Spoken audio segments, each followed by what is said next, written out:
the obvious question you want to ask from the beginning is why Descartes' bones? As opposed to somebody else's bones? As opposed to someone else's. So we aren't here talking about figurative bones. We're talking about the poor man's literal bones. So why? What's the story there? It is about literal bones. However, if it were only about literal bones, I probably wouldn't have written it.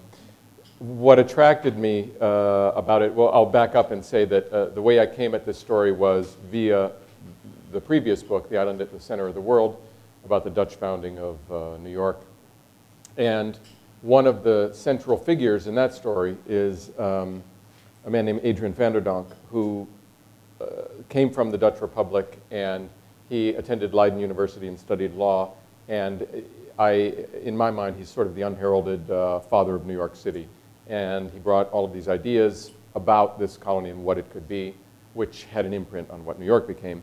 He trained at Leiden. While he was there, Descartes was kind of the celebrity on campus.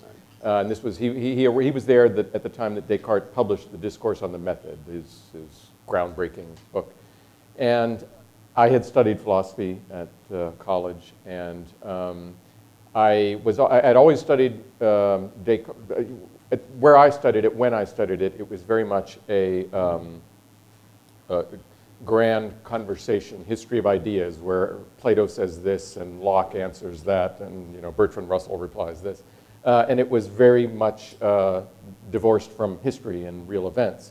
So in that book, I encountered Descartes in a real-world setting.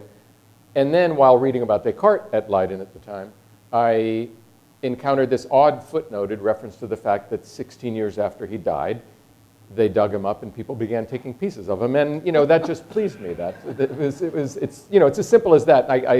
I'd like to think that as a writer or just as a human being, you live long enough and you begin to trust your instincts. Right. So that if something stays with you, you come back to it, maybe there's a reason. Right. Maybe there's something else. So you can see this was a good story. Or I hoped it would be. There were hints there. Yeah. So the book opens and we find Descartes, this famous, even notorious philosopher, stuck in Stockholm, a very cold winter, lying desperately sick on his bed, and before too long, dying. So we have the poor man's corpse is there, but then we have this remarkable story that follows from this. So what happens to this great philosopher's body after that point? Okay, just to back up and sketch who Descartes was in the minds of his contemporaries. He died at the age of 53. His years are 1596 to 1650, which very neatly correspond with the whole birth of the modern, the period of Galileo and Francis Bacon and William Harvey and all of this exuberant exploration of the natural world. And Descartes was seen by them as the person who gave a new potential foundation, intellectual foundation to this work that they were doing, which replaced the foundation of scholasticism, which their work, this peering into telescopes and microscopes and all that, undermined. So they needed a new foundation. He, in essence, what was Descartes famous for in his life? He provided this new foundation, which made him famous and notorious. And finally, he answered the invitation of Queen Christina of Sweden. She was a young upstart monarch, and she wanted to have a great court such as they had in southern Europe. And she lured Descartes through his friend, who was the French ambassador, to Sweden. And he had been hounded enough, and he said, you know what, maybe this will be a good career move. So he went there. He hated the cold. He hated winter. He didn't like Sweden. He called it the land of snow and ice. And he arrived in the winter. She wanted him to teach her philosophy, and he hated getting up in the morning, which I think when I studied philosophy as an undergraduate, this was something that endeared me to Descartes. And it's actually hard to be endeared to Descartes. And she insisted that he teach her philosophy at 5:30 in the morning. And so he goes trudging to the palace in the winter darkness a few times, catches pneumonia, and dies. So that's the sort of setup to, that's the end of his story, but the beginning of my story. So let's go back a little bit to what you were saying about his notoriety and what was radical about him. So what basic innovations, what sort of insights do we associate with this thinker? Why was what he proposed so upsetting? And what was it that especially was so troubling to the church and church authorities? Well, in a phrase, I think, therefore I am. And just to unpack it slightly, the